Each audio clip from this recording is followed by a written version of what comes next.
Die ersten drei waren auf Kölsch, die vierte auf Deutsch und die jetzt wieder auf Kölsch. Warum? Warum wieder Kölsch? Ja, weil wir bei dem letzten Album, bei dem Album davor so zur Kompromiss, wir haben gesagt, wir machen ein deutsches Album, haben auch alle Songs, die im Dialekt geschrieben waren, wir haben für das Album davor Songs im Dialekt geschrieben, die allerdings dann nicht aufgenommen, weil wir halt gesagt haben, wir machen Deutsch, wo wir uns selbst im ziemlich einen engen Rahmen gesetzt haben. Bei dem Album haben wir gesagt, machen wir das nicht mehr, sondern der bessere Song gewinnt. Und da sind ein paar deutsche Titel drauf auf dem neuen Album, aber die überwiegende Zahl der Songs sind in Kölsch. Und dass die Leute in Nürnberg und München und Hamburg jetzt wieder glauben, sie singen Holländisch, das haben sie mir erzählt, das ist egal, da leben sie jetzt mit. Ja, wir haben vor allen Dingen die Erfahrung gemacht bei dem deutschen Album, dass zwar eine Menge Leute draußen das besser verstanden haben auf Anhieb, aber die auch den Charme von der kölschen Sprache auch nicht schlecht fanden. Und ich glaube, wenn sich jemand für eine Band interessiert, kriegt er schon mit, was man singt. Wenn Sie jetzt so ganz unter sich sind, also mit Freunden in der Band, sprechen Sie Kölsch oder Deutsch? Kölsch, ja, richtig Kölsch. Ja, das kommt drauf an, mit wem ich zusammen bin. Aber wenn die Leute auch Kölsch reden, dann rede ich auch Kölsch. So ein Dialekt, empfinde ich immer so, vermittelt auch ein Lebensgefühl. Was ist ganz typisch am Kölschen Lebensgefühl? Ich würde sagen, Dialekt kommt immer von der Straße und Rock'n'Roll kommt ja auch von der Straße und das ist, was das so eng beieinander bringt. Und ein Dialekt ist meistens auch, hat viel mehr Charme und ist viel, ja, einfach charmanter wie die hochdeutsche Sprache und deswegen passt es vielleicht oft zusammen. Können Sie auch manche Sachen auf Kölsch besser ausdrücken als auf Hochdeutsch? Gibt es da bestimmte Begriffe, die man gar nicht übersetzen kann?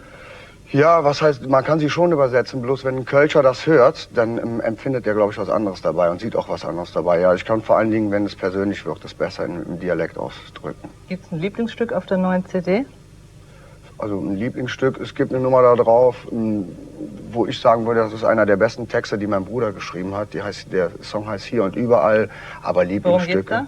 Da geht's um jemanden, also besser gesagt um eine Oma von uns, die gestorben ist. Und mein Bruder hat eine kleine Tochter und sie hat gefragt, wo die Oma jetzt ist. Ne? Und er hat ja dann halt versucht, in Bildern zu erklären, wo sie jetzt ist. Er wollte nicht sagen, sie ist im Himmel oder so. Und da ist dieser Text bei rausgekommen. Und das ist die Geschichte, die ich so am schönsten finde auf dem Album. Sehr persönliche Geschichte auch. Eins, was wir jetzt ein bisschen hören wollen, das ist die jetzt schon aktuelle Hitsingle. Die heißt auf Deutsch Niemals im Leben. Wie heißt das auf Kölsch? Niemals im Leben. Ich könnte das nämlich nie so schön sagen. Und worum geht's da in einem Satz? Da geht es eigentlich darum, dass zwei Leute sich schon eine lange Zeit kennen, aber der eine zum anderen noch nie gesagt hat, ich liebe dich, weil das ist ja auch bindend. Also dass man immer sich so ein bisschen rumherum pfuscht und derjenige will halt jetzt endlich Butter bei einem Fisch und sagt, hier, ich will wissen, worum es geht. Das hören wir uns jetzt an. Danke, dass Sie hier waren. Und wir sehen uns wieder morgen um die gleiche Zeit, 7:30. Bis dahin, tschüss.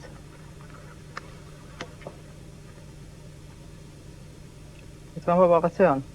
Leute, gebt Gas.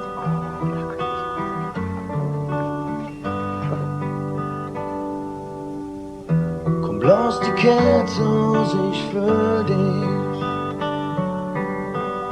Wie Sommerin um Menge Haut. Komm und sag schon die 3 Wörter. Sag sie jetzt, wenn du dich traust. Wir waren uns nicht immer sicher. En Garantie, die nie. Doch irgendwann bin ich in Türe. Komm, mach schon, das Date mit wie.